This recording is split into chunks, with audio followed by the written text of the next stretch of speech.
Go ahead and. Okay. We'll go ahead and call our meeting to order. Hi, everyone. Hi. Happy New Year. Yeah, Happy New Year. Yeah. Happy New Year, everyone. Happy New Year. All right. Alexander, do you want to make any introductions? Jenna, I don't know that you've been introduced in our meeting before. Yeah, we can do quick team intros if you'd like. I think you all have met Maddie before, but Jenna, do you want to go ahead and introduce yourself? Yeah, absolutely. So my name is Jenna Decker Sherry. I'm here with Cascadia. I do use she, her pronouns, and I have been the greenhouse gas lead. So I've been leading the community-wide and municipal inventories, and will also be leading the emissions forecast model to help inform the climate element. Okay. Thank you for that. You want to just say your name and. Sure, I'm Victoria Gutaz. I use she, her pronouns. Jan Mikaev, planning commissioner, he, him pronouns. Nice to see you all. Mark Hoffman, community development director, he, him pronouns. David, I'm on the planning commission, he, him pronouns. Sarah Phillips, I'm on the climate action committee, she, her pronouns. Miriam or Mimi Bertram, she, her climate action committee. Okay, so we're going to kick off with our discussion question. Any highlights or reflections you'd like to share since we last met? There's a lot been going on, right? But that's life, but yeah. Well, it was the second for another year, sequential year of the hottest temperatures on record. Yeah, sobering. Your friends and family in LA and Yeah, Fires.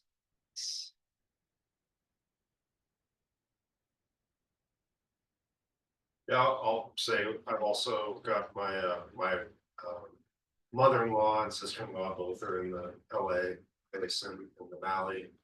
My mother-in-law had to, or was close to having to evacuate. She evacuated even though it wasn't quite yet required, but very close to one of the fires. And it's just a good reminder of how neighborhoods that you never thought could just go up in flames really can. And it definitely made me think more about our, a little bit more about kind of resilience and what we could do as a city around thinking about things like that. It's pretty horrifying.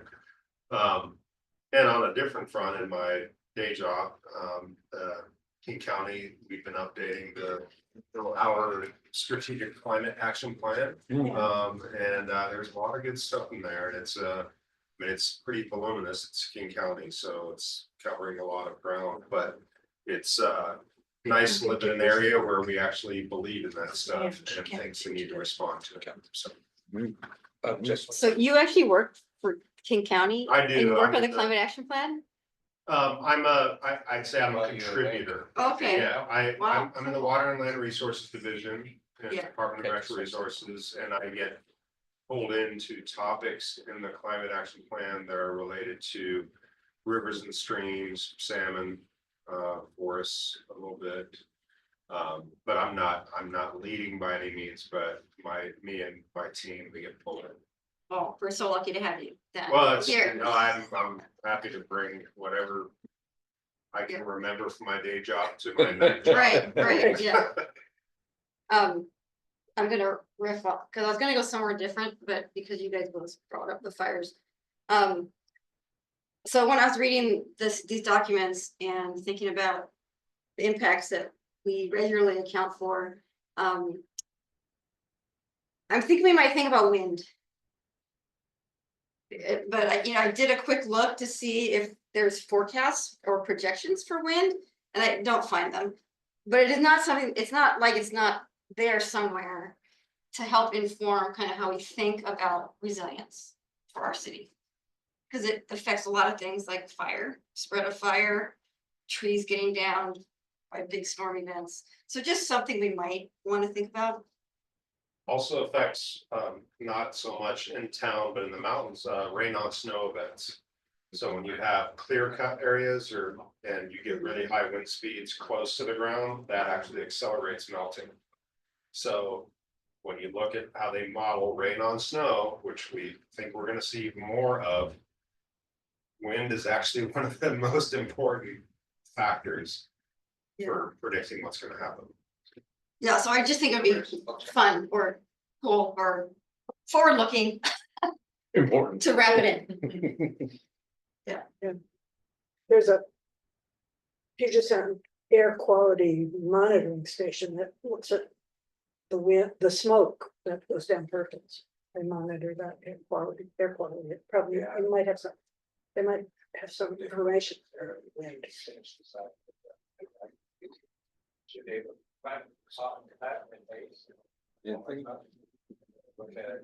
No cookies Yeah. today. I didn't break cookies this time. They were so good. Can I ask, does anybody have an extra pen? This one apparently is faulty. Oh, Thank you very much. Do you play with your pins? You're A lot. totally IT all the time, I hey. think just busted on me. Alexandra, Jenna, Maddie, anything on top of mind for y'all?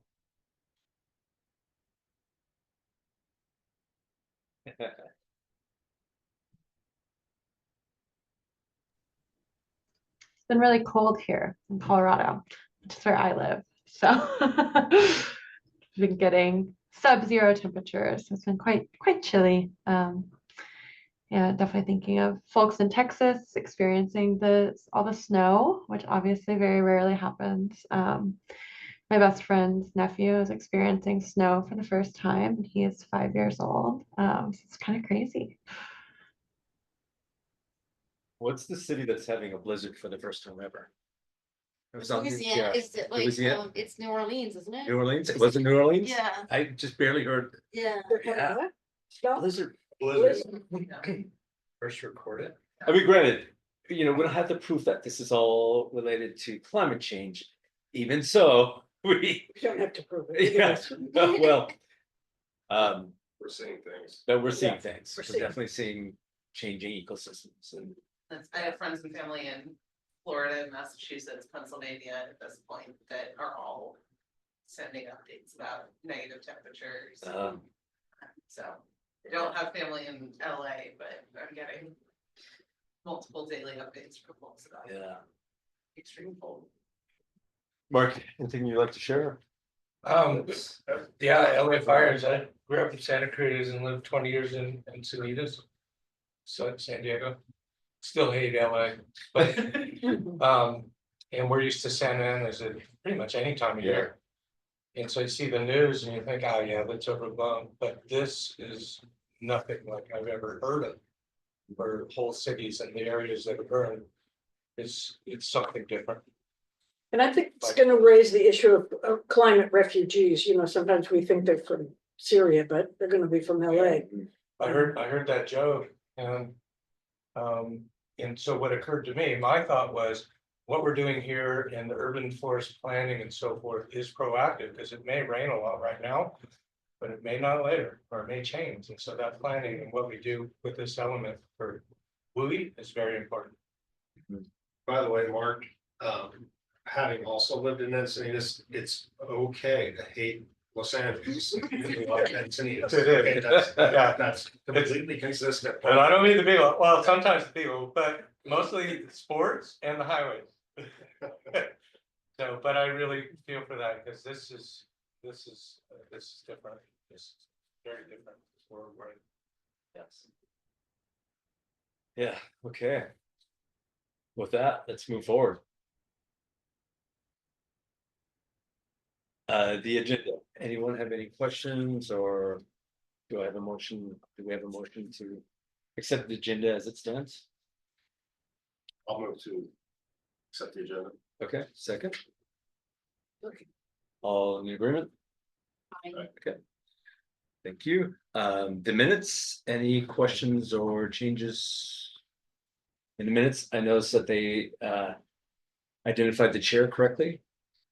She did go out of her way to apologize. She didn't understand how that could happen. That was a funny moment.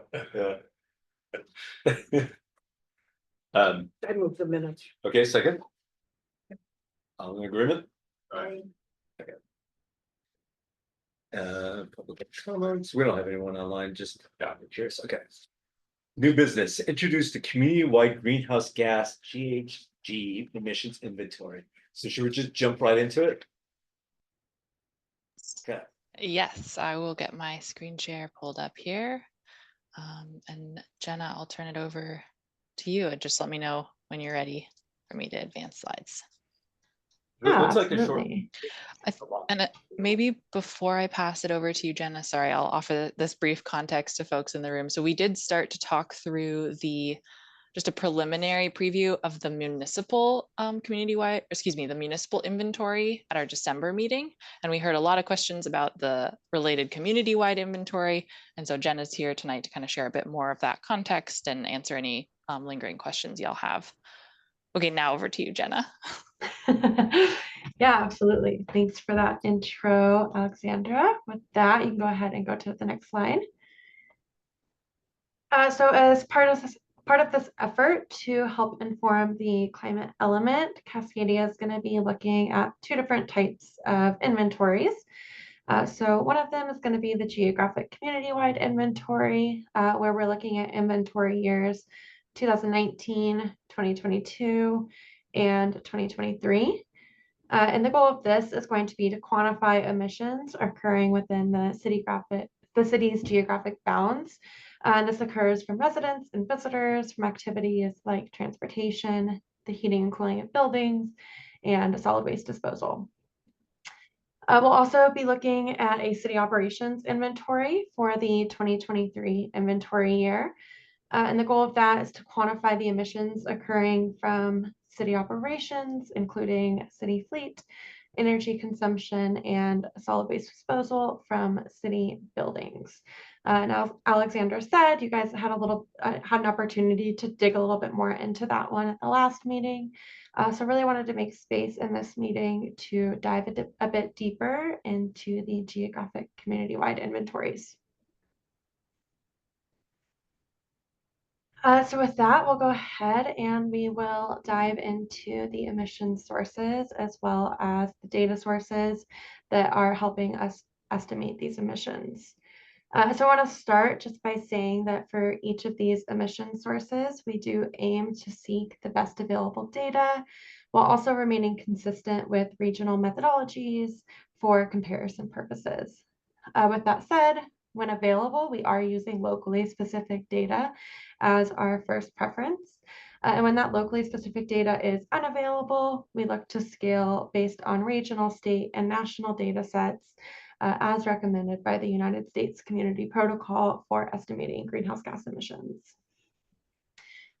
So to start, we'll look at the emission sources from building energy, which include electricity, natural gas, fuel oil, and propane. So when we're estimating electricity and natural gas emissions, we're collecting locally specific consumption data from your utilities. And then whenever we're looking at fuel oil and propane, we're collecting Washington-specific EIA data that is then scaled based on home heating, population, and employment data from US Census and PSRC. Next, we'll look at the emissions. Oh, Jenna, do you have Yeah. the data on the number of houses and are you looking for the number of houses that are heated by oil? Yeah, so we're getting that from the US Census. And we will have time for questions at the end as well. But yeah, basically whenever we're looking at the US Census and we're looking at the number of households that are reporting heating their homes with fuel oil or propane.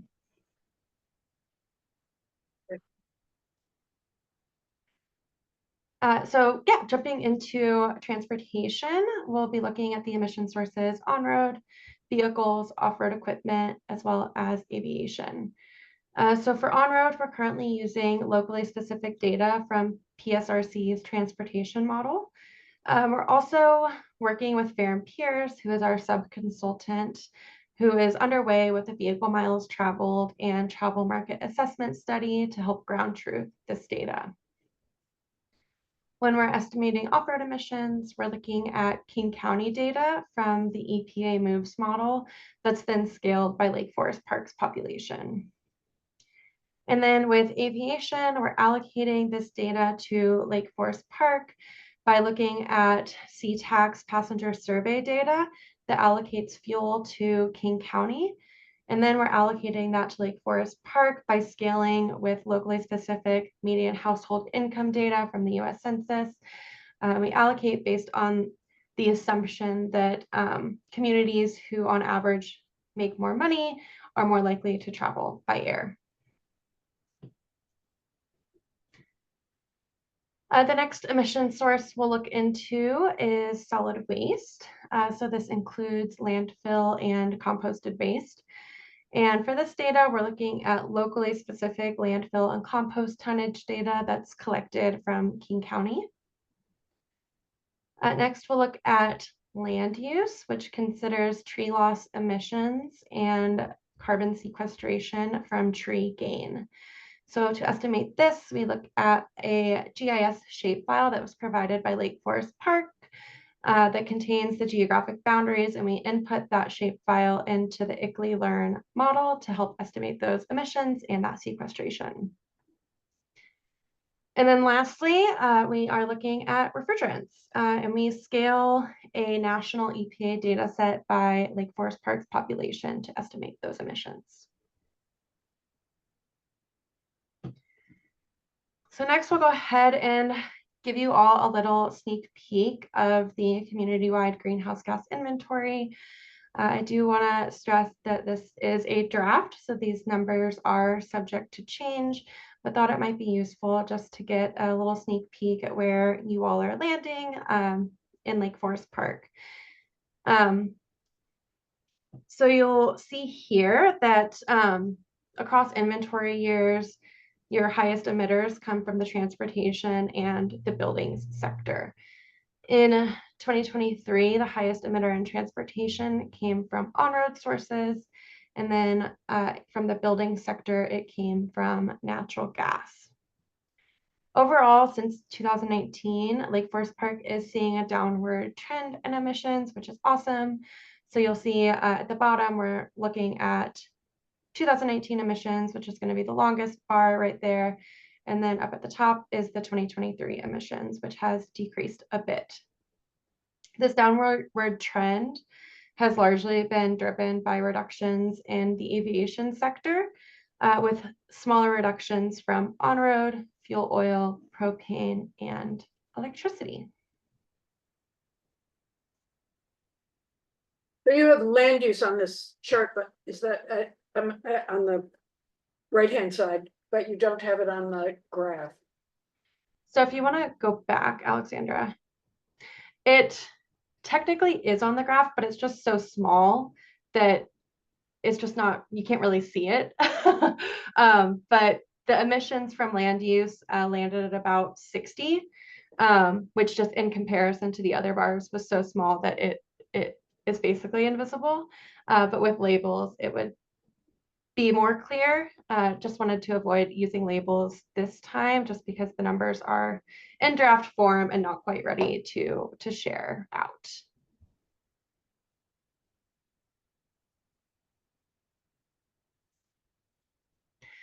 Awesome. So up next, I'll be rejoining you all on March 12th to provide an update on the municipal and community-wide greenhouse gas inventories. And then again on April 15th to discuss the final results of the inventories, as well as discuss the emissions forecast model. And so with that little bit of background, I think that we are ready to open it up to you all for questions. Okay, I had a couple of questions. I don't know what ground truth this data means. You're going to ground truth it? Yeah, basically they're gonna, Fair and Peers is gonna be doing an in-depth assessment into the vehicle miles traveled within Lake Forest Park, as well as allocating the vehicle miles traveled to the vehicle types within Lake Forest Park to just kind of gut check, to compare what we did with kind of maybe our more higher level PSR transportation model.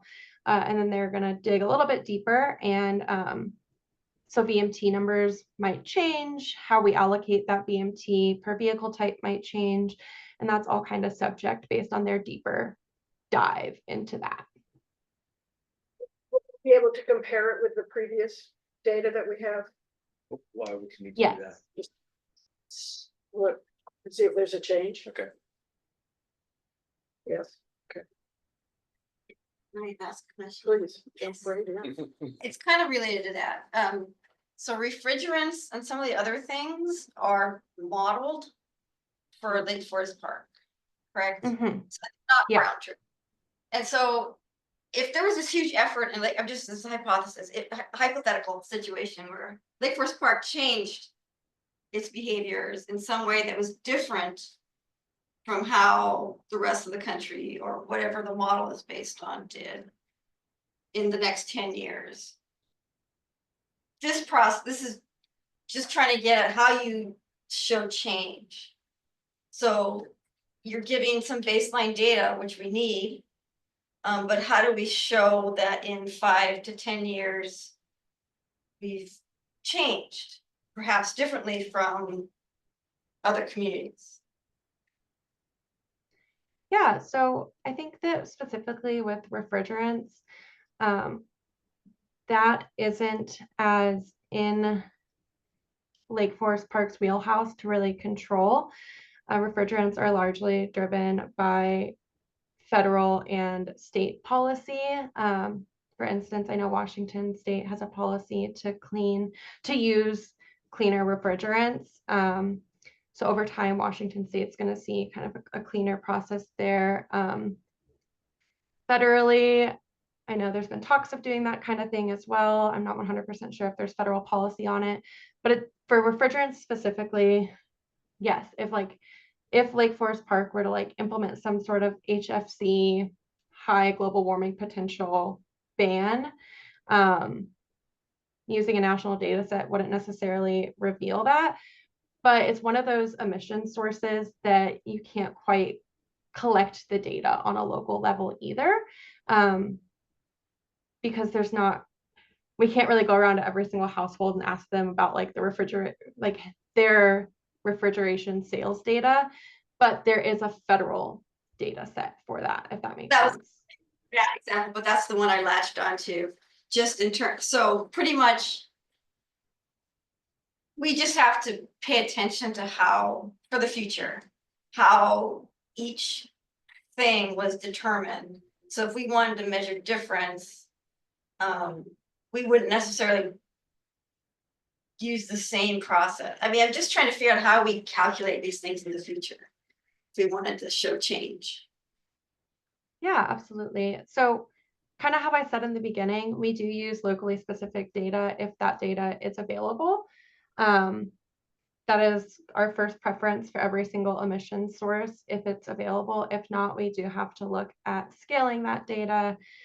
For a majority of this data, I want to say we are using locally specific data, and especially for the largest contributors to your emissions, right? Thinking about built environment and transportation. The largest source in buildings was natural gas. We are getting locally specific data for that. And then with transportation, we're looking at on-road as the largest source, and we're getting locally specific for that as well. But for some of these other sources like refrigerants or off-road, it's just challenging to get that localized. That data set just doesn't exist, so we have to go to the next best thing. For off-road, it is county level data that's then scaled by population, so that's obviously more localized than looking at a national data set. And so, if King County were enact like a gas lawnmower ban or something like that, and folks ended up purchasing electric lawnmowers, there would be a subsequent reduction in those emissions. So all this will be part of some report, so we'll know later, Mhm. 5 years from now, what we need to do to make a comparison. Yeah, absolutely. Within data in 5 years. Or 10 Or years. 10 years, or if- whatever the case might be. If I we think- wanted to, somebody would be able to do that. And the information would be there to be able to make that apples to apples. Yes, exactly. Versus That's the apples and question. oranges, yeah. I've got a couple of questions on the transportation piece. Yeah. One is just, how do you take into account, the fact that, like, a lot of the volume of traffic in Lake Forest Park is people driving through Lake Forest Park, right? On SR 522 and on Ballinger Way. Mhm. How does it relate to local population versus traffic miles that happen in our jurisdiction? That's question one. Yeah, I'm spacing the other one. I'll think of it in a second while you answer the first one. Okay. So yeah, we don't consider like vehicle miles traveled by folks who live in and travel, like folks who live in Lake Forest Park, like residents of Lake Forest Park versus visitors and or those who are like passing through. We don't really have a way to delineate that information. What we're looking at is the total vehicle miles traveled within the geographic boundaries of Lake Forest Park, regardless of who is driving those miles. Thanks for that. And I remembered my second question, which was, Yeah. it was a pretty notable on the transportation. There was a pretty notable kind of drop from 2019 to the later. And I assume there's a big fingerprint there of the pandemic and people working from home and that type of thing. But I'm just curious, is that pattern that you showed for Lake Forest Park, is that kind of similar to every other suburb around here or what? I'm just trying to understand why there's such a big drop. Yeah, absolutely. So that's actually largely driven by a drop in aviation emissions. The report will dive further into this, but I have the numbers up on my screen right now. So on-road emissions have remained mostly consistent between 2019 and 2023. We did see a drop by about 500 metric tons of carbon dioxide equivalent between 2018 and 2023 on-road. But we did see a 43% decrease in aviation emissions from 2019 to 2023. And this is largely driven by two things. CTAC reported using about 100 million less gallons of jet fuel between 2019 and 2023. And also in 2019, 82% of origin trips at CTAC were allocated to King County based on that passenger survey. And then in 2023, I think only 52% of origin trips were allocated to King County. So there's really just first a decrease in fuel consumption, and then secondly, a decrease in the fuel that's being allocated to King County and then therefore Lake Forest Park. And that we can speculate is likely driven by maybe a reduction in air travel since the pandemic. Which is on trend increasing again. So. Obviously an increase in that again.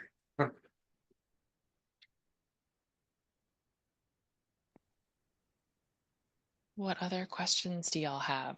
We've got like 20-ish more minutes with Jenna, if you have any other additional questions. Well, I had a question about the up next. Do you see those as places where people we know who are interested in the issues of carbon emissions we should specifically invite them to come to this meeting? I would say I'll maybe take a stab at that and welcome Jenna and Maddie to share any additional thoughts that I missed. But I would say my perspective is that these two touch points on the screen here are specifically for you all as CPAP members. And then in addition to that and separately, we'll also be working behind the scenes to figure out what what it looks like to incorporate some of these findings after April into kind of the community open house and our engagement touch points, and other kind of broader communication methods. Is that getting to your question, Sarah? Or did you have like a specific person in mind that you wanted to hear this content?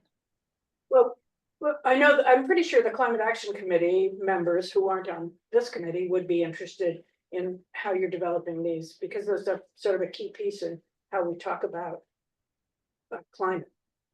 So I thought that they might be interested. You know, I'm gonna tell them about it anyway.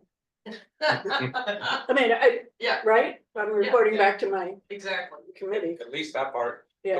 One element would be to replicate this setting and this meeting with the consulting resources at CAC. Everything else is fair game, input, sharing.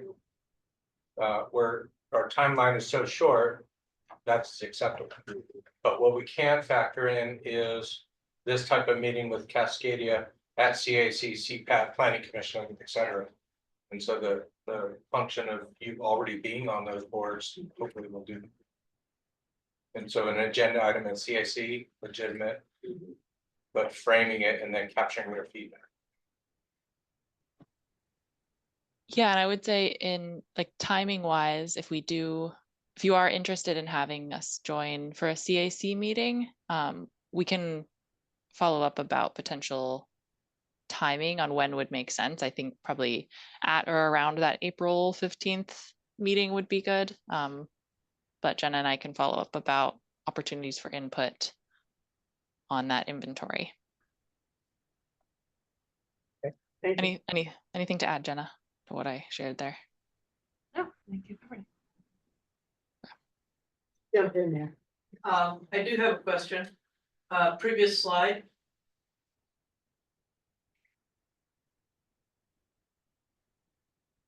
So looking at the way those are calculated, this feels like there is nothing that's actually specific enough to Lake Forest Park that we can influence these numbers. Because if a lot of that decrease in metric tons of CO2 equivalent is what, you know, our share of King County's air transit, there's no way that we can say what part of Lake Forest Park is actually, you know, that is literally just done per capita to our city. That's, you know, the only way we can affect that is by removing humans from the city. Because because of the way it's calculated. And it looks as though with buildings and everything else that there's nothing that we're actually doing here in Lake Forest Park that affects these numbers. For instance, if you look at the number of heat pumps that have been installed, that are now using clean or hydropower as the building heat source as opposed to oil. Or if you look at the number of EVs that have been adopted by Lake Forest Park residents, it doesn't hit those numbers. So regardless of the actions we're actually taking in our community to minimize greenhouse gas emissions, the calculations will never reflect that because of the way the calculations are done by the K4C inventory. Is that correct? Not exactly. So for a handful of these emission sources, we are using Lake Forest Park specific data, right? So for instance, with electricity, we're looking at kilowatt hours consumed by Lake Forest Park residents and businesses, natural gas therms consumed by Lake Forest Park residents and businesses, and that data is coming from the utilities. For on-road, we're only looking at vehicle miles traveled within the geographic bounds of Lake Forest Park. So if, for instance, you were talking about heat pumps, so maybe a transition from fuel oil to electricity. And looking at the numbers here right now, I'm seeing about a 32% decrease in fuel oil emissions. So that kind of signifies a transition from fuel oil fuels. And we can assume that that goes to electricity. With electricity, emissions have remained fairly constant, and that's more driven by the utility specific emissions factor. So even though consumption of electricity is going up, emissions are going down due to Lake Forest Park participating in green power programs and the utility specific emissions factor going down because they're using cleaner energy. So things like that. So also, you know, folks are transitioning from gas powered vehicles to electric vehicles. That's something that's considered as well. We'd see that decrease in gas fueled consumption and that increase in electricity consumption. So am I correct in how I'm hearing what you're explaining is that on the, I think it's the next slide, the way the graph is currently displayed without labels, without that further breakdown, you're right, we're not gonna see a huge jump in any of those bars. But when you look at it on a more granular level and you look at the subsections that build into that with their actual data labels, we do have places that you will be able to see noticeable and significant change based on local policy. Is that a correct interpretation of what you shared? Yeah, absolutely. And then also I'll just add that one of the future steps in this process is going to be that emissions reduction forecast model. So we're going to be, you know, modeling Lake Forest Park action to estimate the emissions reduction impact that it can have between now and 2050.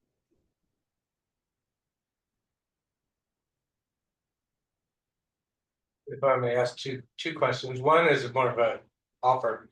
Jenna, the city administrator is back tomorrow. I'm wondering if you and I can do a call, municipal GHG inventory, restart the timeline and expectations and deadlines, but talk about it tomorrow or Thursday. Just me and you. Yeah, we can do that. And we have a new public works director that likely starts Monday, and so a variety of things in the wings. And I realized the 15th has come and gone. No worries. March and April. Second is more just a forgetful comment. In the baseline 2007, why 2007? Are you referring to King County's baseline? I think yes. If we're going to reduce certain percentages by certain years compared to a baseline, why was 2007 chosen? So for King County, that is just the first year that that's when they did their baseline inventory. And I believe it was 2008. But for Lake Forest Park, your baseline would be 2019 because that's your first year of an inventory. So really a community's baseline is going to differ, and it's really just going to depend on when that baseline inventory was done. Okay. I have some notes, some typo corrections, page 23 and 24 that kind of gets at that, but we can do that in our. No matter when I think it's important because no matter when the inventory was done, the city council has targeted a 50% reduction, not of 2019, but of, I don't know, whatever that year was. It's 2007. 2007. So that's a piece of, when we're doing the measuring and we're doing that, we're starting at 2007, not 2019. Not compared to the inventory we're doing, but the policy statement by council that said 2007. They agreed to the K4C. They signed on to the K4C agreement, which this is my understanding that I know they signed on to the K4C agreement, and that was using earlier. It's not using this data because they signed on quite some time ago. Okay, that makes more sense. Okay. Thank you. So that's a good clarification. But if we don't know what ours was, then how do we know whether we've reduced enough? But Or, yeah, right, that's kind of right what now you're it's two asking. different purposes. Right, Like this inventory and then track it over time and reduce. But the overall goals in the comprehensive plan at the policy level being what was already stated, was captured in the climate policy, climate Action. action plan. And using the words correctly. So if we're speaking in council, what's the city's goal? If we're speaking for a public group on what this effort is, to realize there are different things, different time periods. But our goal is, our goal is the same. There has to be a coordination, right? I mean, we're not in this group, in the climate element, there's not gonna be a different 50% reduction starting in 2019. No, We probably have to accelerate. yeah. Maybe that's the way that I should remember it. The goal is 2007 and then by 2030, 2050. But the measuring stick is this inventory and the next inventory and the next inventory. To measure progress. To measure progress. Yeah. Yes. I don't know I how get we, confused. I think. Yeah. Well, this is the tool to measure. Yeah. Yeah. Right, so that's the distinction. Yeah. So how do we, so when you're telling the story to the public, I mean, and that's a piece of what we're about, is we gotta figure out an easy way to say that. Yeah. 'Cause I'm that's what I'm confused. working towards. Yeah, Okay, I'm working on that part. okay. We're calculating reductions from an unknown point, should be easy. All right, we achieved it. Yeah, no, but it should be meaningful. And so figure out. with your comment on this effort and the measurability and what data is available and per capita versus the exact. Yeah. That's the, like you said, the tool. If you go back to Right. 2008, we don't have the same geographic outline. So, But the goal is still Yeah. valid, Mhm. 30%. or exactly, well, we have, what we're doing. From this perspective, what we're working on in the city of Lake Forest Park is doing our share towards the county's overall. Yeah. So some of that is pushed by county overall decreases. For example, if fewer flights from SeaTac are apportioned to residents from King County, yay, we get our share of those reduced emissions. Yeah, yeah. Other things can be city specific, but it's difficult, you know, I'm very curious to see how we're going to tie in city specific, because. Again, the bar chart at this scale isn't showing it real clearly, so we'll get there, thank you. Okay. Other questions? No? All right, let's move forward. Okay. Thank you, Jenna. Thank you. Awesome. Thank you all so much. It was great to meet you, and I'll see you all in March. Mark, I'll see you later this week. Thank you for your flexibility. I appreciate it. Thanks, Jenna. Okay, Okay, ready, Alexandra? ready. Do you want me to move us into old business? Yeah. Okay, great. Excellent. So first up on our old business agenda topics, we have the policy audit. So I'll pass it over to Maddie. Hi, all. Excited to be here. It's been a couple months since I went over the process of the policy audit, and Alexander introduced some of our initial findings. So here, I know you've had access to the policy audit memo and the database for a little bit. And with our time today, I'll give a very brief reminder of the goals just to ground us, give some more details about some areas where questions came up at the last meeting around details about the core versus supportive documents, a little bit more detail about the policy coding. We'll walk through the key policy opportunities by climate impact and key greenhouse gas emissions reduction strategy, and then open it up for your questions and reactions. So first, just walking through real quick, a reminder of the objectives and the documents that we reviewed.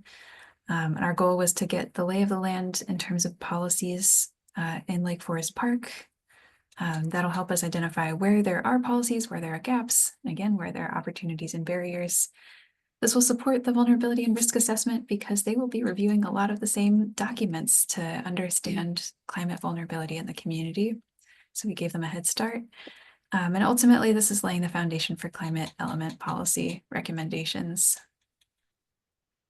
So next slide has a little bit more detail. It sounded like a question was around what why some things were categorized as core documents and some were categorized as supportive documents.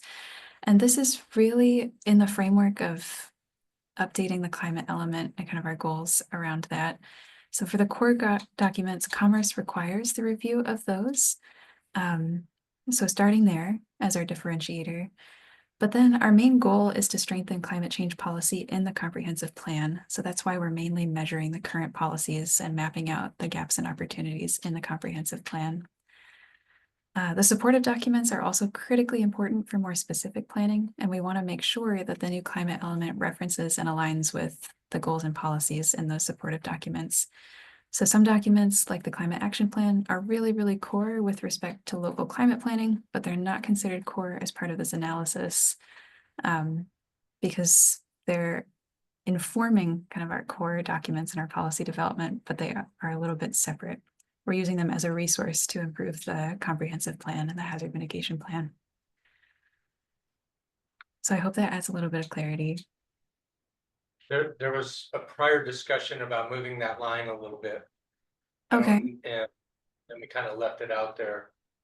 Is there an opportunity to move the line down, or is it a bright distinction between the two types? To incorporate the climate action plan into the core documents?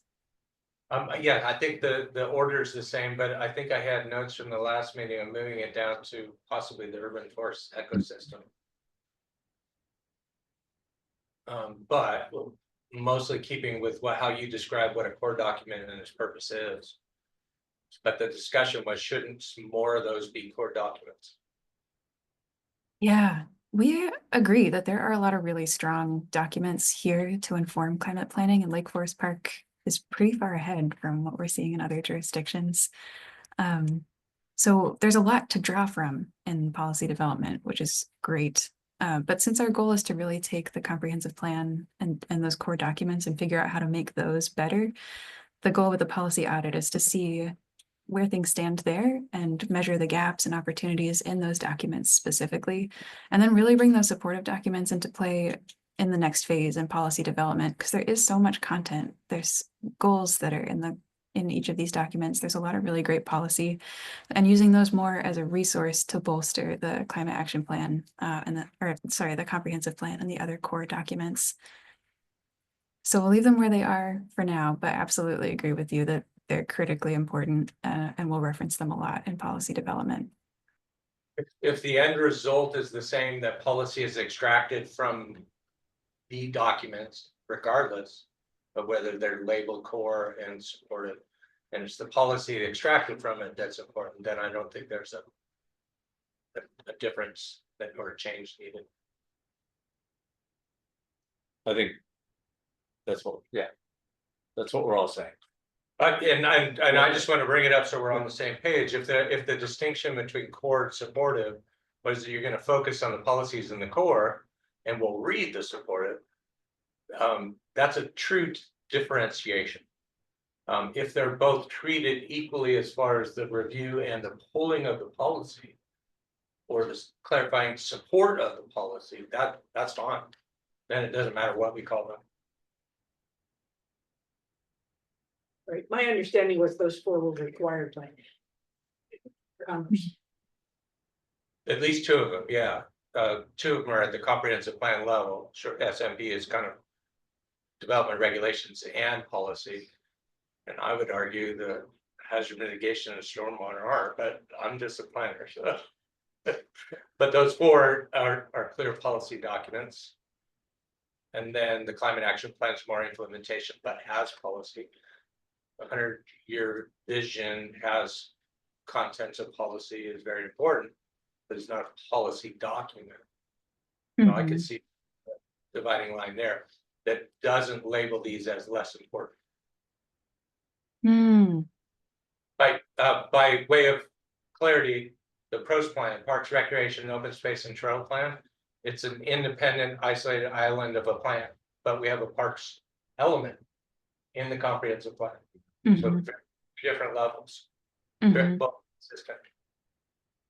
Yeah. Policy has touched the comprehensive plan. Right, so it's, Yeah. it's covered in the comprehensive plan, so the thing that with, for instance, what we're doing with the climate action plan, that's touching the comprehensive plan. Yeah. So, I think that what we're. You're expressing some concern here that we're not treating, Oh, no, I'm just, I want that element from the prior meeting to be discussed so that as we go forward, there's no wondering about what core is supporting this. It was brought up, and then I have some notes about, you know, which to include in what. I'm on, staff's fine with that, sort of. Yeah. But just want to clarify.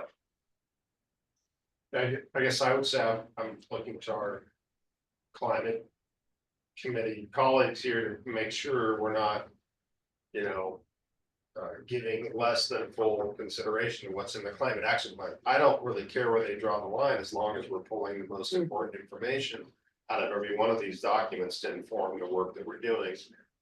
I get it. Congress probably said these 4 things or these 2 things have to be core, but I'm, you know, really looking for us collectively, and especially those of you who worked on the climate action plan, to make sure that we're not giving short shrift to what's in that report as we talk about our tasks. So I'm not concerned about the line. I appreciate you bringing it up, but I think it's for us to kind of keep our eyes on things and make sure the good ideas and good, you know, content are brought forward. Yeah, it's getting it into the comprehensive plan. So that it becomes something that we can base code on, seems to be the critical part here. And if that's the path we have to take to be able to write code based on it, well, doggone it, let's go down that path and get it into the, I mean, we're a little chicken and egg here because Commerce assumes that we haven't written the climate action plan. And so we already have a chicken. Let's make sure we have a really nice egg to base it from. That's well said. That's perfect. and given that, thank you, Mark, for bringing up our concerns that we did express. Right, yeah, there was a comment, wasn't resolved. Right, Now, my behind the scenes purpose for raising it is we have the CPAP page on the website. It's got the library and it's got all the documents except for the bottom 3. I need to add those, but the unanswered question in my mind is how to separate them. Mhm. So if I'm gonna add a label to the top 4 as core documents, so that it's consistent with the material, then I need to call the other one something. And then they're in the library, but it's not just a long laundry list of, hey, read everything. Right now, it's just read everything. So I need to differentiate the groupings and then make sure this is all on there. One way to do it is to say, these are the documents that the consultants have in their work scope that can be compensated for reading, and the consultants can't be compensated for reading the other ones. And that clarifies it really effectively. That's one way to guarantee the policies in those lower ones are not gonna be dealt with. I mean, one way is just to say, these are the ones that the commerce requires, and here's the additional ones that we're bringing into the analysis. And I could explain it. I don't need that many words on the website. I could just, if I know how we're using the words core documents versus supported, and just label them that and then be able to explain it, that's fine. Seems like supportive works. Core and supported. Okay. Thank you. That's good. Can I just check for understanding on how you described like the purpose of this for this stage and what we're doing? That my understanding is the 4 at the top are the ones that we need to have baseline understanding of what they are mandating we do. Because right now we're just looking for gaps in what we are mandated to do. Later, we will look at how to fill those gaps, and that will be heavily informed by all the supportive, because there may be, if there are things that are in the supportive that need to flow up into the top 4. Is that a correct interpretation of the reason the line is where it is and the purpose of those documents for this stage? That's Not exactly right. That was perfect. Should have had you write my speaking notes. No, that's a perfect description. So the policy audit is going to show more gaps for certain than we know exist across all of the documents combined. We know that the climate action plan fills a lot of the current gaps in the comprehensive plan around climate change. But it's important to see where those gaps are in the core documents so that we know kind of what to bring over from the supportive documents. So it'll look like a scorecard that's landing a little bit below where we know Lake Forest Park is if we take all of those supportive documents. And that's just because our goal is to bolster the policy in those core docs.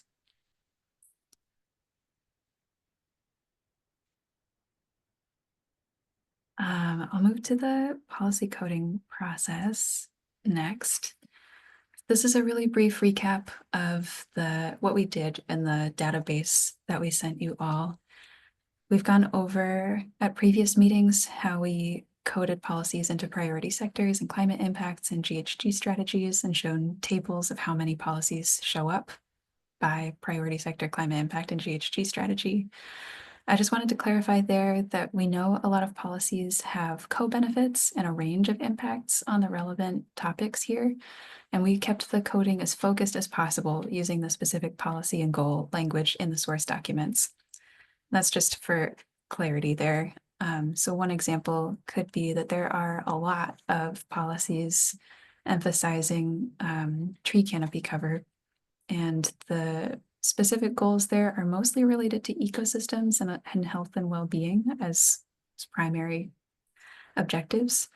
We know those also have carbon sequestration benefits, but it wasn't mentioned specifically, wasn't part of the chapter title or the goal language, and it didn't seem to be a primary rationale for creating the policy. So we haven't coded most of those as carbon sequestration policies.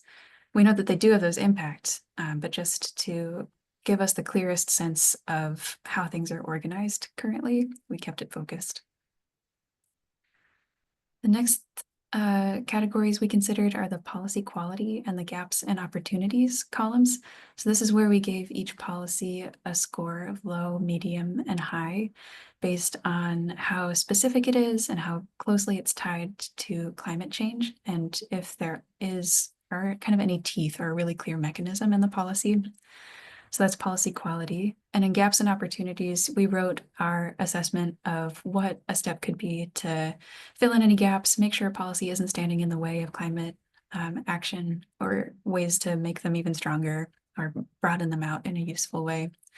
So this again isn't a formal scorecard, and we know that there's a lot of room for interpretation there, but it's helpful for us in our process to show our work so that we know how the policy audit is going to inform our ideas for policy development and understand where we think there's room for a little bit more action or a little bit more specificity, or more of a connection to climate change to be made, or more room for commerce recommendations to be inserted.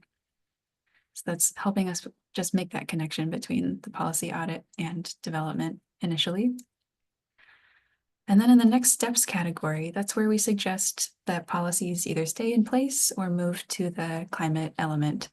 So we used move to CE or move to climate element pretty sparingly because most policies play an important role where they live in their current planning documents and chapters. But some are really relevant and really strong policies, and we saw that they could potentially move into the climate element. Most policies were coded keep as is, inform CE or inform climate element, and amend. So policies that were relevant to the climate element but really belong where they are can inform the climate element. So for example, that's where many policies in the transportation element were, because they're really specific to climate, or they're really specific to transportation. They have very specific language related to transportation, but they're important for the climate element to know what's going on in that space. Any questions coming up about this piece? I have one question on the coding. So you said you focused on what was explicitly in the language. If multiple things were explicitly named, is it coded as multiple things, or did you just select a single primary for each? Yeah, good question. We coded into multiple places if that was the case. So several policies have multiple priority sectors, climate impacts and GHG reduction strategies. If there were 3 or fewer of each of those things, we coded them individually. And if there were 4 or more, or if the action was related to overall governance or decision-making, we coded it as cross-cutting. Thank you for clarifying. So cross-cutting, we could take slide 23 and unhide it, Alexandra. Sorry, was that a follow-up question about cross-cutting, or was that a thank you for clarifying? Oh. I think thank you for clarifying, but now I know what to know. Oh, okay. I was just gonna show how that showed up in our tables. Yeah, great. I can unhide it since we're talking about it. Unhiding 23. Okay. Awesome. Okay, that's this one, right? Yeah. So impacts cross-cutting, second from the top. That means that there are a lot of policies that either address 4 or more climate impacts or are related to overall governance. Often we put community engagement related policies there too. So you can see that's pretty high up. And often that is because there were a lot of tree canopy and kind of natural spaces and parks policies that addressed a lot of different topics. And then if I may borrow a couple minutes and reflect back to February and March. I was brand new when I came to all your committees and had this discussion about what are we doing?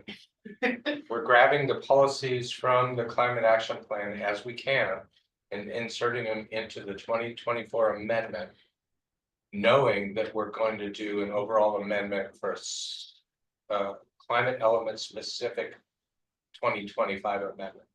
And that later in 2025, you have the choice of dispersing the policies throughout the document or having them all in a standalone climate element.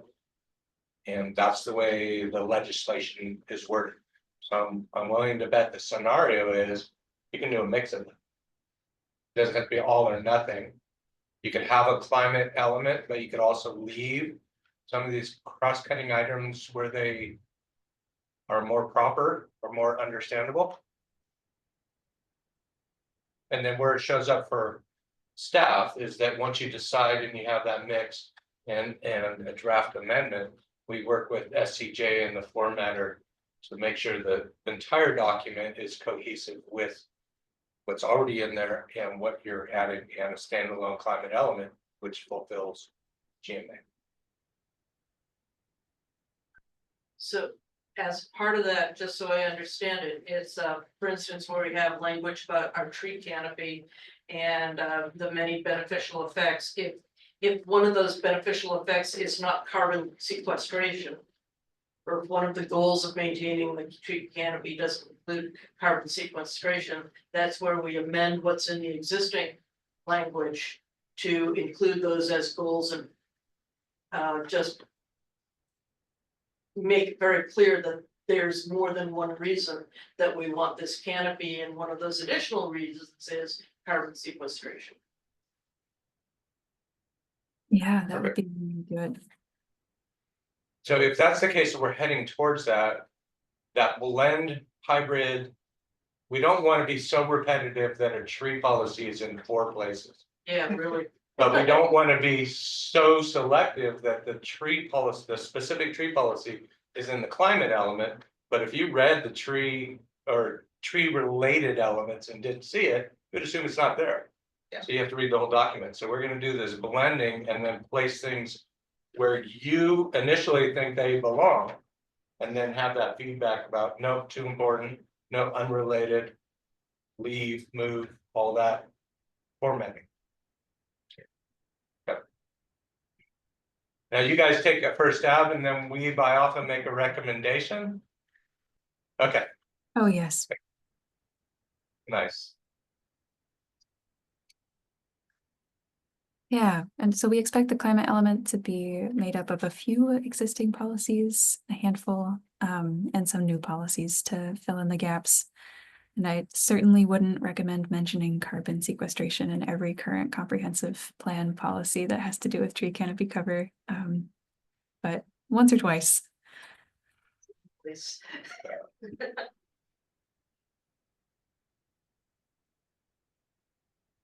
Let me ask this, is it too early for you to have a intuition that we have enough to frame a climate element?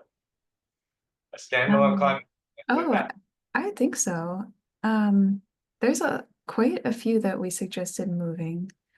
It looked like that SCJ incorporated some components of the climate action plan into the draft comprehensive plan, and the current comprehensive plan draft has a climate or environment section after most chapters, which is a really good starting point.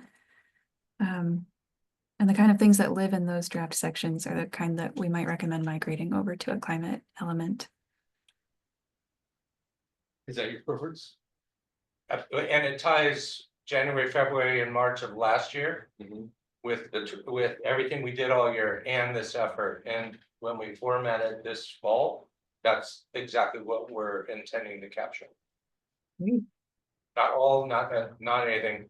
Qualifying standalone climate element in a cohesive document that's not too repetitive, but you could find the key stuff you need to find. That kind of describes what we're heading towards. So pretty much everything in the climate element would also be found somewhere in the tech, in the bigger document? Is that what you're Not thinking? word for word. Not word for word, but the larger issues would be found. And how it pertains to that chapter, Right. or the recommendation to have it in a climate element and why. Some things do the same thing with different words, but have a different purpose. So if it's more tree or park related, it should stay with parks. That's where you're gonna look for it. Right.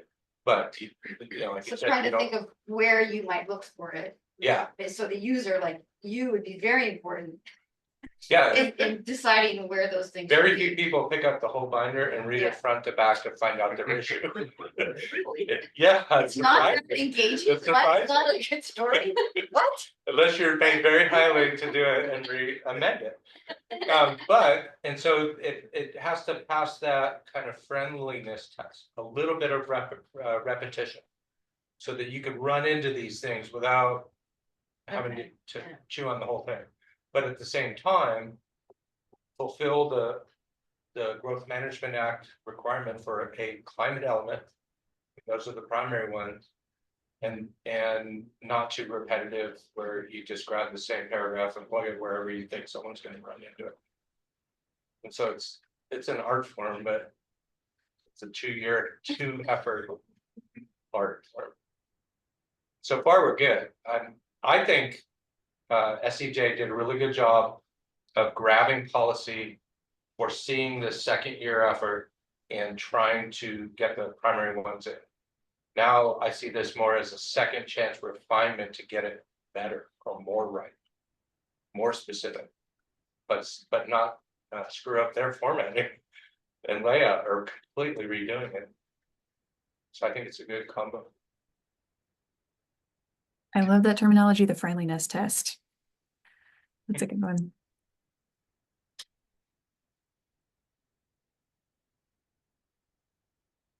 Great.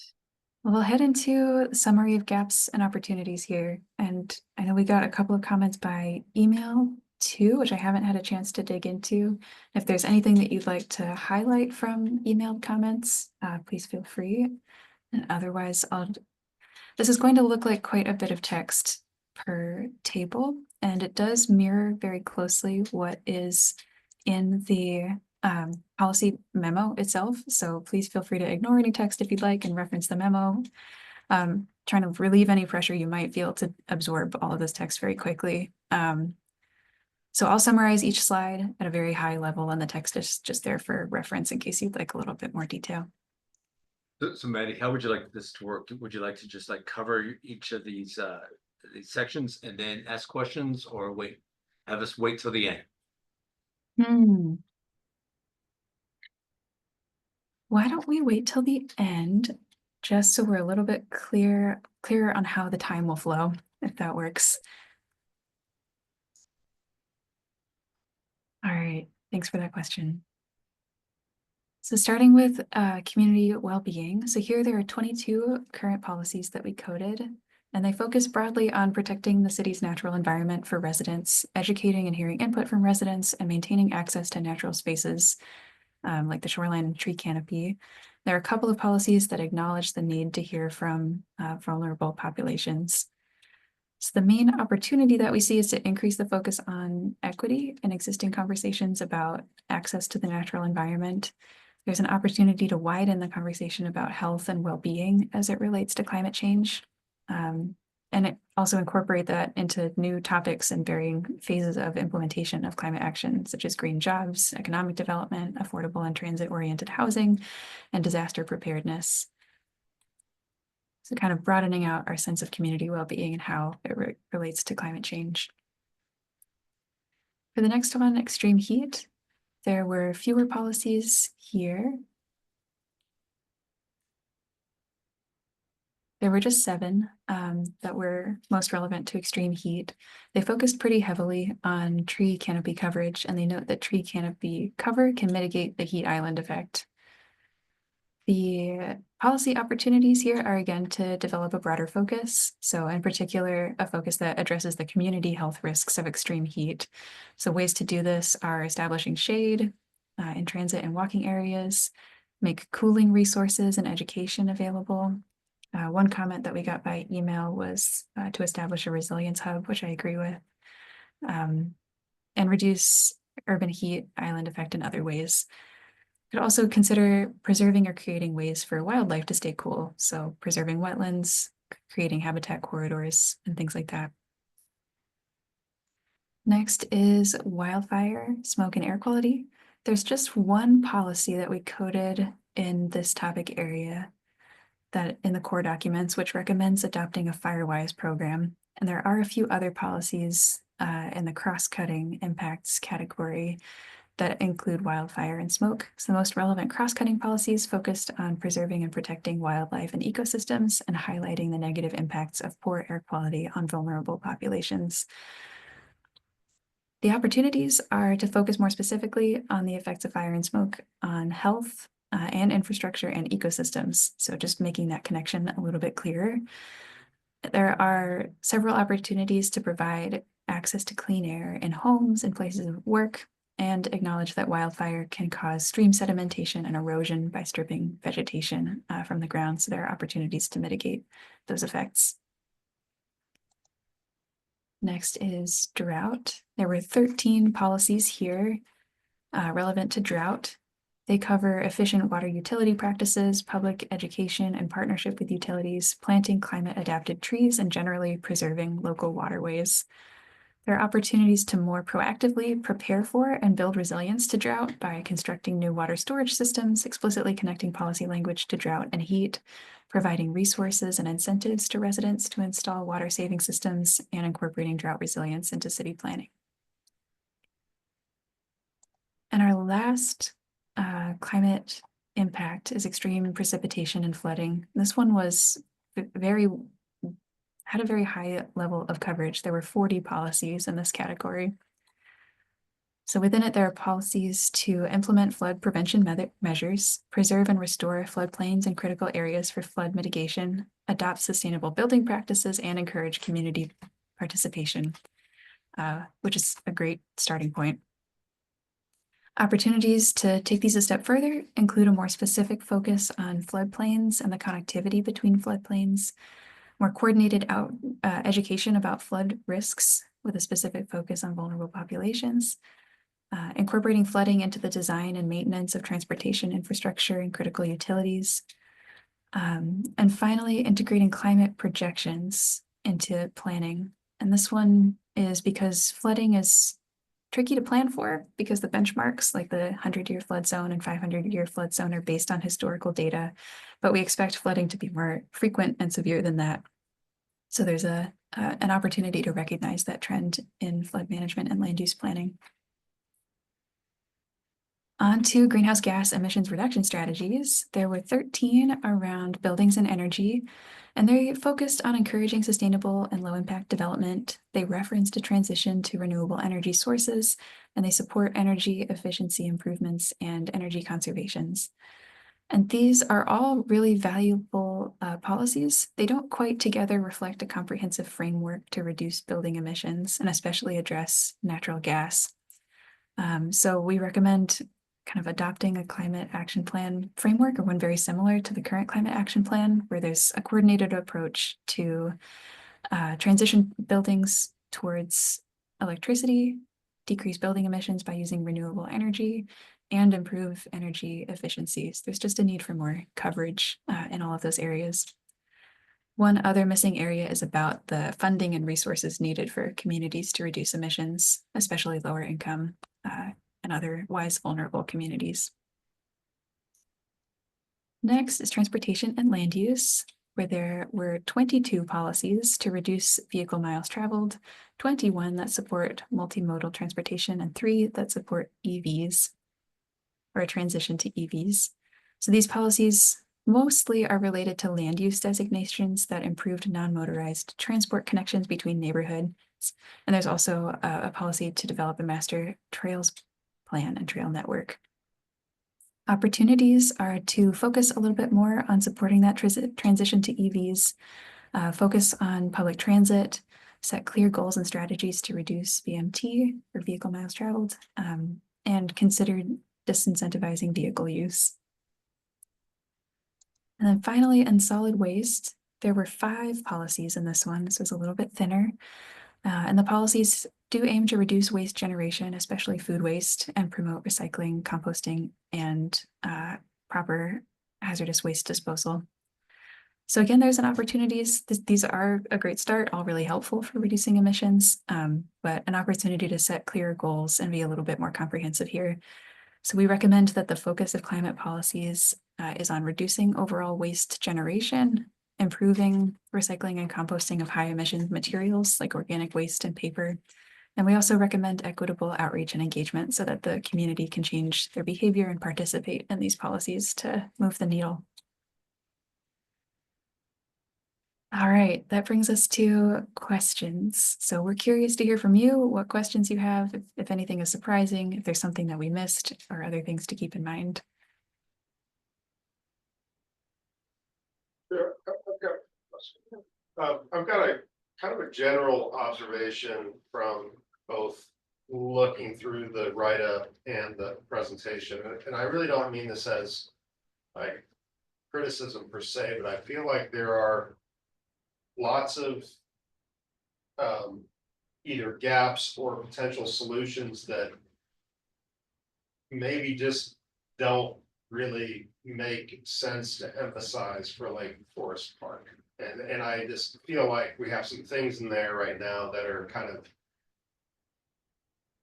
maybe detracting from some of the solutions that really are important. So I'll just give an example. On one of the last slides, it's like, okay, traffic congestion pricing, Lake Forest Park, like, you know, that's just not a realistic thing. It's just not.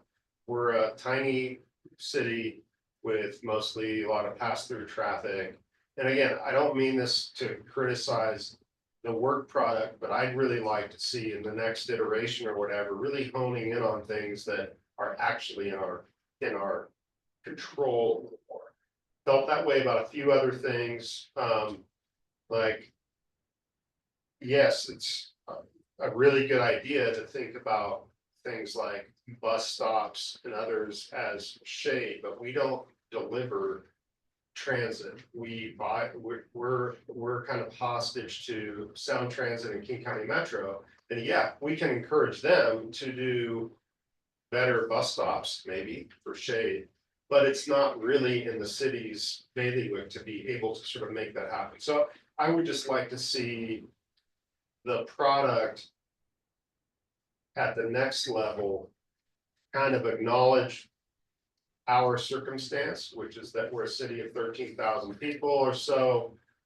And we actually kind of rely on, well, we have one local water district, but we have what 3 water districts that serve us. We're not going to build towers and reservoirs, you know, for, you know, our main water purveyor. So just kind of honing it into things that are actually in our kind of ability to affect. And that was my one bit of frustration with reading through some of this. I mean, I really appreciate the effort, and all of these things are important. Just some of them just aren't that applicable to us, and I'd like to see that reflected. Great, thank you.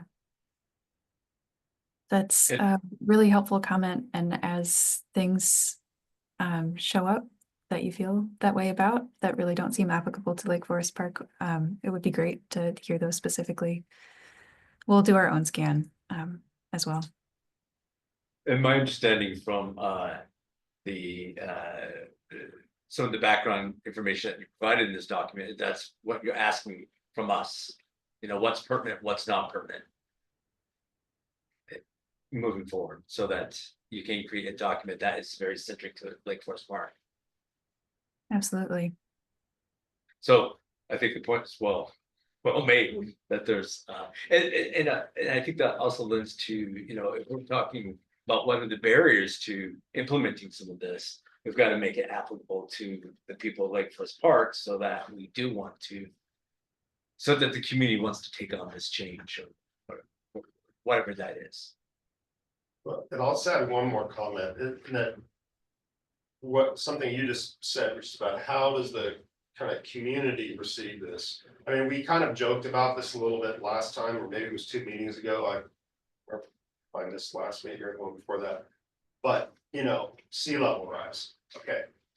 I get it, it's in the statute, but It's not in this though. it's They've already not, pulled it out. no, I know, but that's what I mean, Yeah. it's like, if we have things in there that really don't make sense for our city to have any real dial to turn, it reduces kind of the legitimacy of the documents as a whole.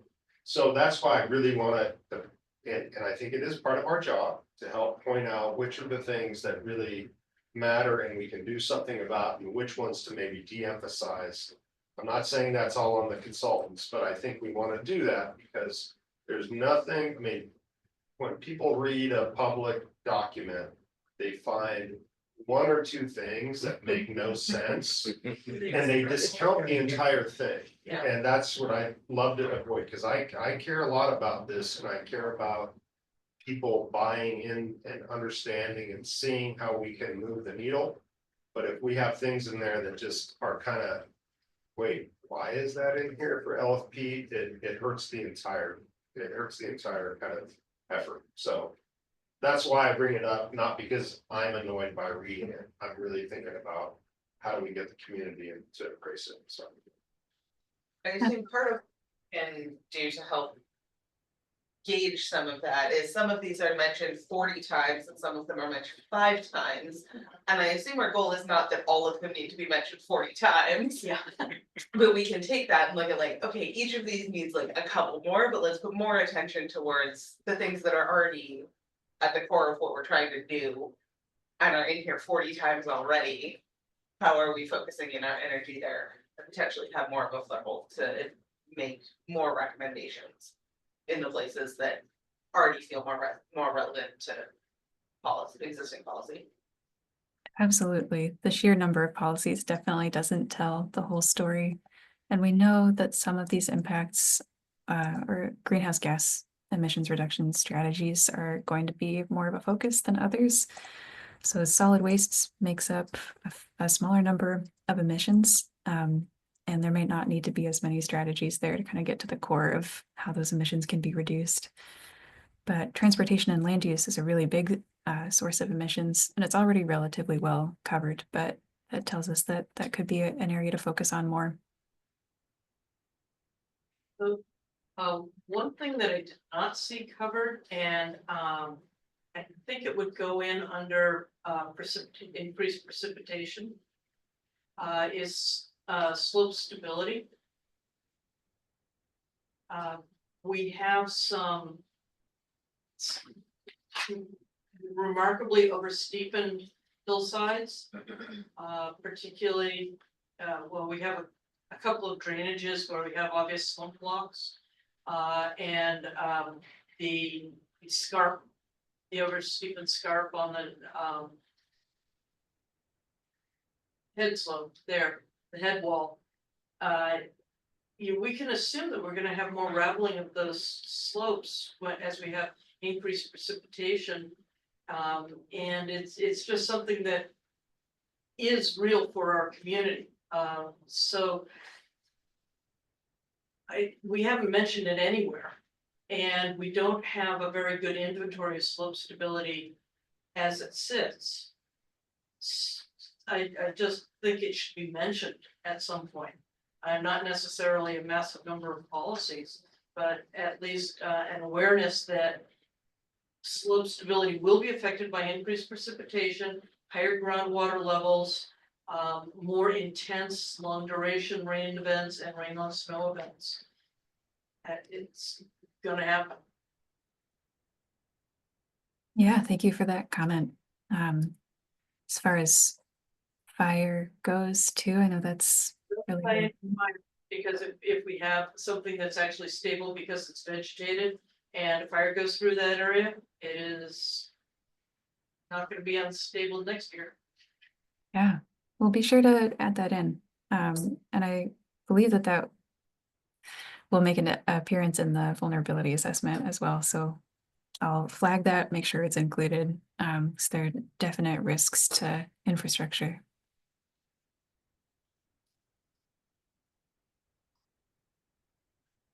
I said in my notes, but one of the things that I wanted to talk about with all of us, I think, is the language about underserved communities struck me as difficult, because we were saying, well, we're gonna focus our transportation, getting people on transportation for disadvantaged communities. It seems to me that I know that when we're talking about climate justice, and I think that's a critical piece, but the language seemed to make it like there were good people and bad people. There were advantaged people and disadvantaged people. And I'm not sure that fit with riding the bus. And there were a couple of other places where that it just struck me as a little, it felt paternalistic, but I know that we want to raise the issue of climate justice. So I struggled with those two. So the issue of climate justice, but the way we frame that is to say there are some people over here who are disadvantaged. And I don't know if we have disadvantaged neighborhoods under the definitions that are sort of statewide. I mean, we don't have a toxic dump someplace. Nobody's sitting next to the richest people in town have the highest emissions rate. I wonder if we want to revisit that conversation. I think it's an important conversation, but once the climate vulnerability assessment's completed, that's I think it's important, but I also think that we might be able to frame it better once that report's done as well. Are y'all okay with that? Yeah, I think we'll definitely want to get as specific as possible for recommending transit improvements in specific areas. And I think in some cases that is representing that there is pretty good policy coverage in some areas, and that there might just need to be a little bit more, or that we could consider more of a focus on evening out access to these policy areas. I think Sarah's also talking about this from a bigger perspective. It's not just about the buses, it's Right. or transportation. It's about How we talk about. Yeah. Mhm. Yeah, I think we've said we want climate justice. And I think some of this language says the way we get to it is focused on disadvantaged people, which strikes me as awkward. Are we mirroring or exactly replicating the Growth Management Act and the legislation and specifically the climate justice lens for this effort? The funds are from the Climate Commitment Act. So there's a branding requirement. There's a conveying of purpose and a specific climate justice lens placed on it. Whether it's for state departments or who it applies to through the grant funding on down the chain, that seems to apply to us. And if it does, what words are we choosing or mirroring to find a local versus legislative balance. Mhm. So. In terms of what I hear you saying is, to me, it feels like a both and. You made a comment about like our highest income houses are often the ones with the highest emissions as well. So there's some things that throughout, when we get policy recommendations, I would assume we're looking at doing to force their hand to bring it down. Bring their personal emissions down, and resources come with the benefit of choice. And how are we also building in supports for folks who don't have the resources to make those choices, to be able to have, whether it's city funding or city support or other things, to be able to lower their impact for what is termed in here as disadvantaged communities, folks who don't have the luxury of saying, I think I'll buy an EV instead of the car that I can afford. How do we, as a city, support them to be able to make the same choices that other folks maybe they're hand forced to make? There are also more sensitive communities, for instance, elders who will be more strongly impacted by extreme temperatures or wildfire smoke. Right. And so I think some recognition for at-risk communities or higher risk communities or sensitive communities would, there may be other ways of capturing that because a lot of our at-risk people who are at risk because of their age or because of various health issues may also be quite wealthy, but that doesn't mean that they're not at risk of dying of heat stroke if they're not, if the power goes out and we can't get them cool, they can still die. And it's an issue. But these are different things, right? The economically disadvantaged. There's the economic considerations and then there's the at-risk communities. For different Exactly. reasons. And I think we have to They're not the recognize same. both. Yeah, all of it. Yeah. Right, and I think I think the answer piece of it has to do with describing instead of labeling. So instead of saying disadvantaged communities, you could say, in this case that Anne was talking about, seniors who are, and children who are likely to experience this in a more severe way. I just think that would help. Or community members who are reliant on public transport. I mean, that's it. We can get at it in a number of ways, but I think it makes sense to be certain that we understand which communities we're trying to support. We do have a number of, especially along 522, there are a number of communities, the housing authority communities highly dependent on public transport. And is also a disadvantaged community in every sense of the word.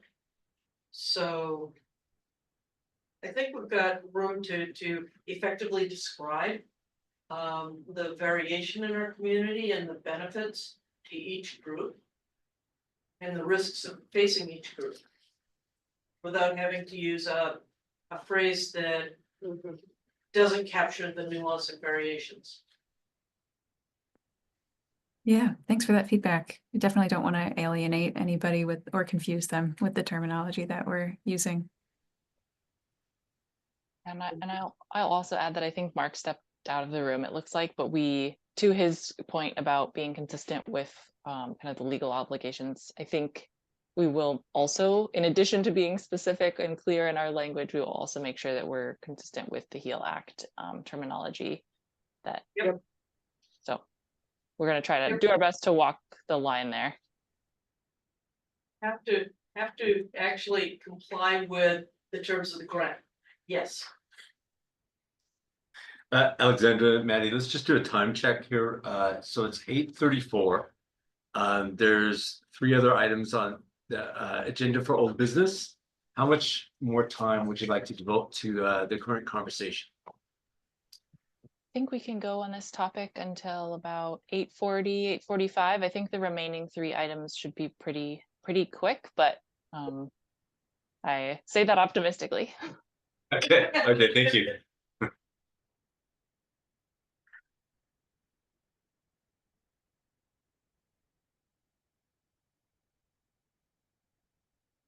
You know what, speaking of language, what continuously gets stuck in my mind is I'm wondering, what is the definition of resilience, right, for a community of Lake Forest Park?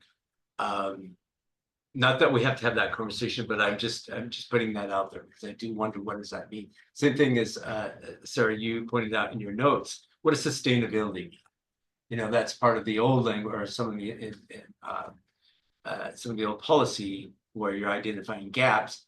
But I think that we've moved way beyond some of the documents that were developed a few years ago, where we, you know, just don't throw out the word sustainability any longer. Yeah. So it's opportunities to look at some of the language that we do use. I guess I felt that sustainability, it actually means something. It has meaning. I mean, what are we trying to be? I guess it's used very loosely. And sort of defining it would be good. That was one of my comments in there about sort of just defining all of the terms and using like mitigation when you're talking about greenhouse gas reduction consistently, just that kind of stuff. And these are editorial and you're probably gonna trust them anyway. But these were just something that I felt could be helpful in tying it all together better. And you have the ability to choose what that means. And what does Right. sustainable growth mean? Because it has to address the housing, I Yeah. mean, that's all in there, and so. Sustainable growth when you've already built every buildable. But we have to grow, right? Yeah. I mean, and so within the context of the city, what does that mean Yeah. in this document? So for me, it would be useful to know what is being considered. Language here. and common terms. Yeah. Now, the good news is we now have 2 tools in the comprehensive plan that use that formatting. When it rises to the level of needing to be explained right after the policy, there's a blurb format, because it's important right then. And then now we have a glossary, so we have places to put it. And then the choice is which definition do you grab to put there. And then we just list it as we go forward, and we all can capture. I'd say, I appreciate your kind of bringing up the term resilience and resiliency. And I actually think we have a terrific opportunity right now because of how fresh certain events are in our minds, like Los Angeles fires, but you know, you don't have to go back very far to think about deep freezes in some parts of the country and so forth. And it's like putting some of those ideas into more regular language. It's about, you know, how do we support each other, stay alive, and how do we bounce back? Yep. Right. So bounce back is to me the most kind of, that is like resilience. Like how do we as a community recover, right? When something happens, whether it's a big fire, whether it's how do we take care of our people when it's 106 degrees outside for 4 days, right? So I do think there's value in thinking about getting away from or not relying on kind of policy speak to tie it more to what people can relate to, whether it's their own experience or seeing what their relatives went through in a natural disaster, wherever that is. So I appreciate your bringing that up. And I know there's I get the term resilience, and I'm not saying we have to purge it, but let's put our thoughts in the terms that make sense to people. And they can relate to, like, yeah, I want my city to invest in cooling centers for at-risk people, you know, older people, immunocompromised people who don't have money for AC, whatever the story is. Let's talk about it in those terms, because I think that will help convey what we're trying to do. I have a question. This is a policy document, though, right? Who is this document for? decision makers. The simplest term is decision maker. Whereas the stuff for the community is more this climate hub that we talked about, or the outreach materials, and that's where we really need to do what you're talking about. Is anything intended for public consumption? Well, in the sense that if we want any parts of the public to voice support for these documents to the decision makers, like, let's also have language that is accessible and real, even if it's written in a kind of policy wonky way. Is the comp plan structured that way so that we can? It's got a we can lot do of that? wonky stuff too. Can we, but- but can you do like gray boxes that sort of are Yes. plain language Yeah, Oh, yeah, things? yeah. Okay, yeah. Yeah, okay, Absolutely. like the simplest form, throw in the glossary. I view that as standardized definition right out of Webster. Primary to where it's located and to give flavor or purpose or importance. Call it what you want, use the language that you want, as opposed to a dictionary definition. Describe it as you want. Right after or right before the policy. And then the decision maker reads the policy, sees the blurb, gets a better feeling on what the intent actually is, as opposed to reading something general and saying, I could. There's so much room in there, I can do whatever I want. Just, it points. so you can have both, the policy, the language that management are used to using. Yeah. And then. Because it's not development regulations where a comma changes the meaning entire, especially if you're an attorney. Oh, no. It's not that level, Right, right? right. But it has to have interpretive meaning. Right, And we have to be able to use it and commonly understand it, but then still allow all those voices. So the more you point to the intent without specifically making a development regulation, that's what policy is captured. And so the words matter. For especially for clarity. 5 years from now, you read the same sentence, and you go, I don't know what that means. is the comp plan, the revision written that way now? That you're in the way you're. It's a mix. I mean, it has to have kind of quite a bit of, I'll say, I don't know if formal is the right word, but kind of terms of art Right, that are part of that jargon. But I think we've tried to get, like, okay, let's say what we mean by this. okay.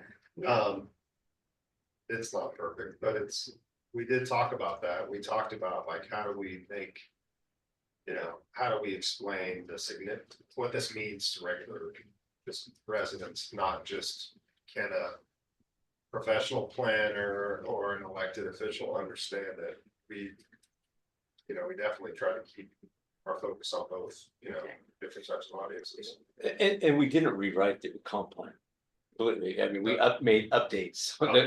Much of the comp plan is still in the language that it was.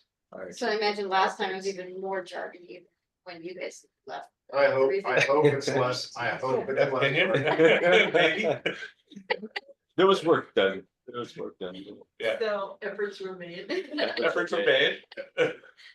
I'm sure not everyone agrees, but yeah. I'm gonna admit, I haven't read the most recent draft, but what I'm understanding. It's not a draft. Sorry. Isn't everything always a draft at the end of the day? What I'm understanding from how you're saying it's laid out, though, is if we have something like a statement about cooling centers that references to benefit vulnerable vulnerable citizens, it could then have like a pop out of like includes, medically fragile, older adults, children, and others without access to suitable housing or cooling options, or things like that, to like better define what we mean by disadvantaged or vulnerable or is that correct? But the frequency is limited. Exactly, that's exactly correct. But you don't want one after every Yeah. policy. Yeah. So it's the frequency and importance is why it's a. So process question about that. So let's say we make those kinds of changes, right? Or those additions. That has to go, we have to track that so that it goes back to city council. So that they, okay. Yeah, and this one is less. I don't know what the resolution or ordinance is gonna read yet.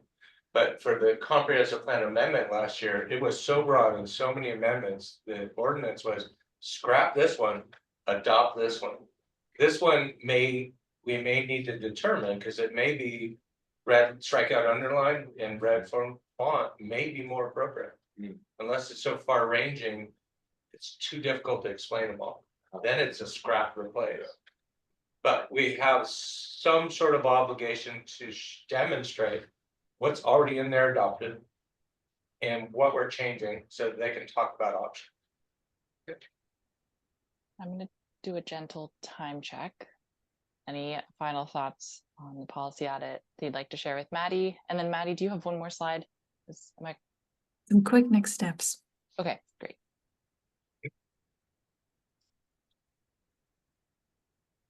Okay.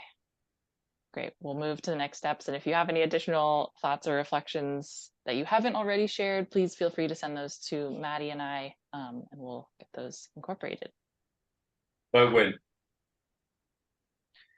Great. These are the policy development steps broadly. So first, we will connect with city staff and incorporate input from CPAT and city staff into the policy memo. Then we'll work on developing goals for the priority sectors of the climate element. And this wedge diagram in here is for me as a reminder of that goals already exist and we want to reference and align with the goals that are in the climate action plan. We'll also then identify new and existing policies to achieve those goals. So we'll draw from the policy audit results, including those core documents and the supporting documents. We'll draw from the GHG inventory, the climate impact summary, and the vulnerability assessment, and ideas from the community based on their knowledge and assessment of what would be helpful.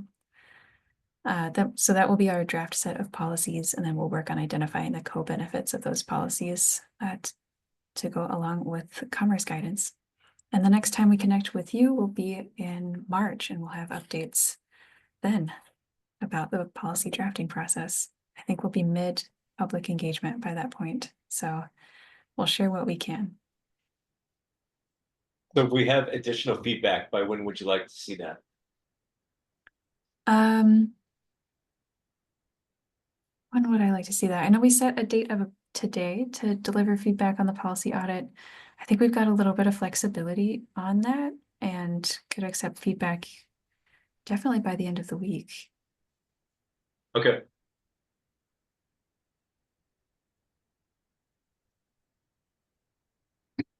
All right, thank you, Maddie. Great, thank you all. Have a great night. Thank you. Appreciate it. Okay. Great. David, I'll move us into the next item, which I think is a quick one.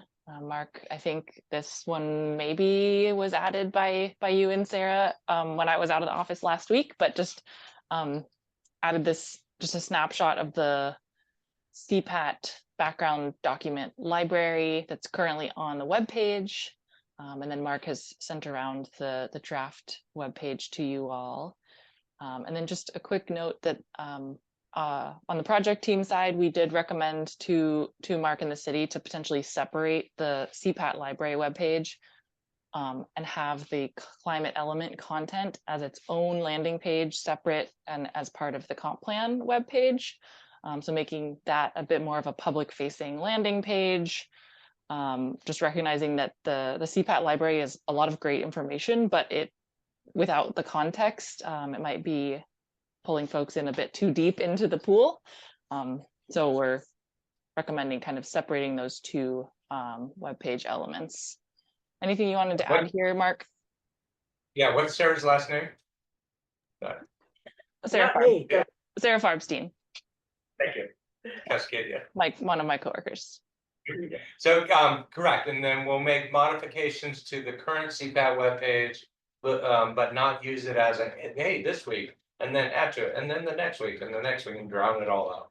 So, the Sarah recommendations I'll read and then discuss with her, create the webpage, make it go live, and accept comments. so this is not live yet? The CPAP website is live, Okay. but it's not effort specific. And so the second page will be cross-linked to where both exist. This one will be more of a, hey, what's CPAP? Who's on it? When are their meetings? What's the library? What are they working on? The other one will be more of a, where are we at, what are we doing, and week to week. It's fine. I think that's how Sarah would describe it, I'm not sure. I think this page ought to have a way to get on the climate. Maybe web information page or some way where they can do something to. Get more information, be on a mailing list or whatever. There's- Yeah. Suggestions were to go that direction, but also to sign up for e-newsletters and support. Right, and they could be the same e-newsletter that the climate Yeah. committee gets. So those are in the mix, but they're not physically showing on there yet. Oh. I haven't learned that tool on the website yet. That's as far as I've got, but I'm learning something every weekend. Every week. Sarah, to your comment, that's exactly what we recommended as well, is that on the climate element webpage, that would be a bit more of a public landing page, we would have that link for sign up, for folks to sign up. And if you recommend us using the CAC listserv, is that what I heard you say? I think so, it's about client, it's for people who are interested in usually around climate. Okay, great, perfect. No, Mark does. Okay, What's that? We're gonna send the climate hub back to them. okay. Yeah, any information. You have the CAC page, you have the CPAP page, and then the climate element comp plan amendment page. But we're saying that the e-newsletter that they would sign up for is the climate one. Right? I wish I Is knew there the a answer climate to that. reason? Yeah, Okay, you just figured that out. Yeah, I It's a don't good know. thing. Okay. Okay, so can we move on to upcoming engagement milestones? And I don't remember what we discussed on that. Yes, I've got that covered, David. So just wanted to like give you all a quick update about kind of where we are in the engagement pieces and what we're moving forward. So I've got a couple of timeline slides for you.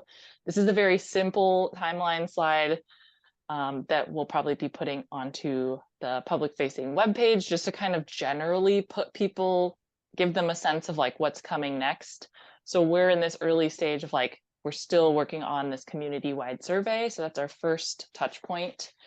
And then just so you all can have on your radar, we are working with Mark to kind of figure out the timeline for that.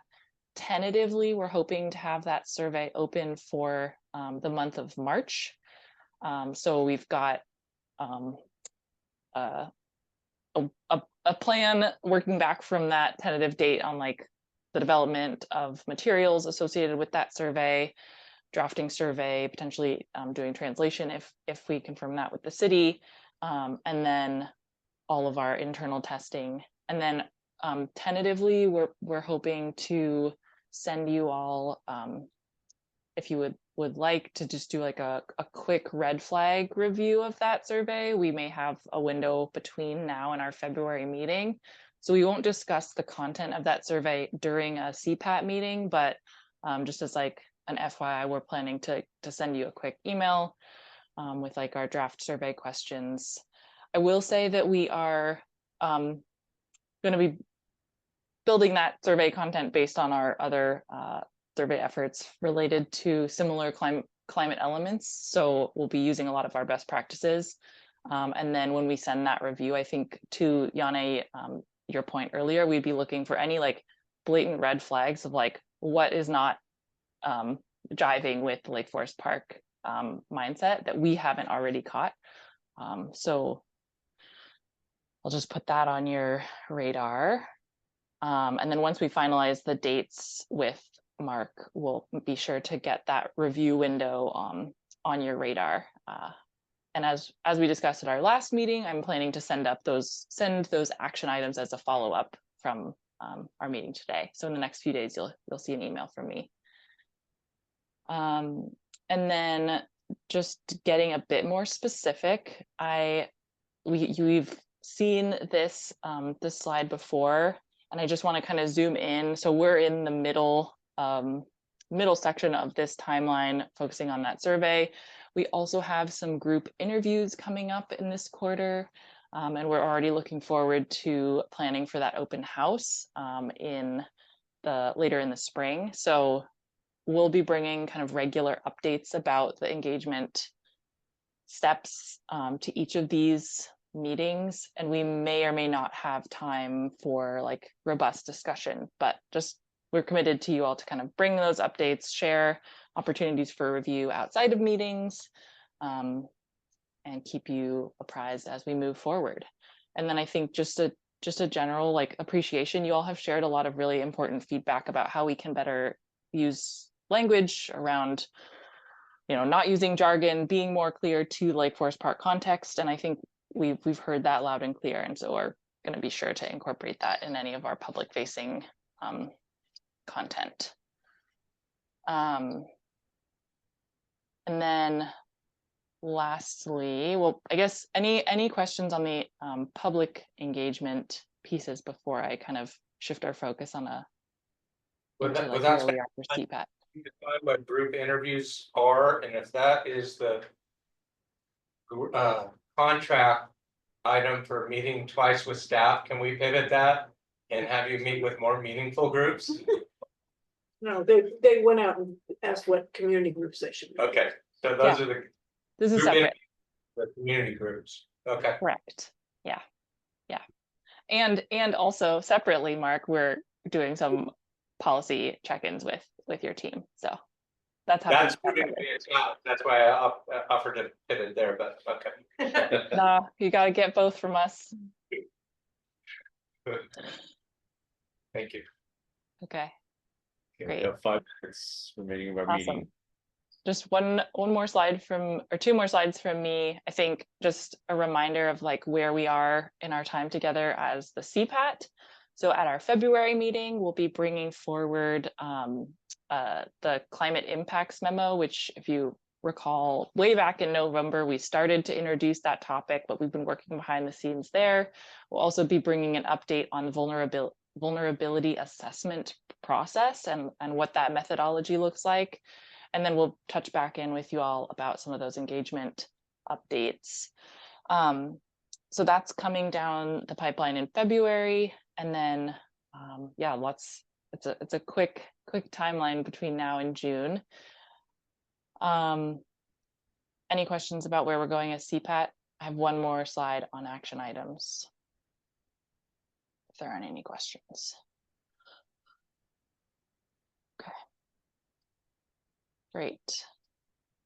Okay, so and then this is the new table that was added at our last meeting, and we've updated this. So just kind of tracking what those action items are. You'll see I put a placeholder on the bottom for the action items that we identify from this meeting. But just kind of recapping that the website and the website landing page and the CPAT library are both almost complete. So working on that with you, Mark. The fact sheet, we're working on that as part of the engagement components. So I think we've cleared up at our last meeting kind of what the scope and context for that fact sheet will be and what Cascadia has the bandwidth to support there. And then the policy audit draft memo, you all completed your review. So a big shout out and thank you for taking the time to do that. And then just this ongoing action item that as the project team, I'm committed to sending you all kind of a follow-up email with the roundup of our action items within 1 week of these meetings. And then just not, I didn't add them in real time here, but just noting I flagged a couple of action items for the project team. One, I think is a kind of an ongoing item to ensure that the language we're using is clear and as jargon-free as possible, and also that we're being as specific as possible to the Lake Forest Park context. So I kind of am combining 2 feedback points I heard into one there as an ongoing invitation for the project team. And then I think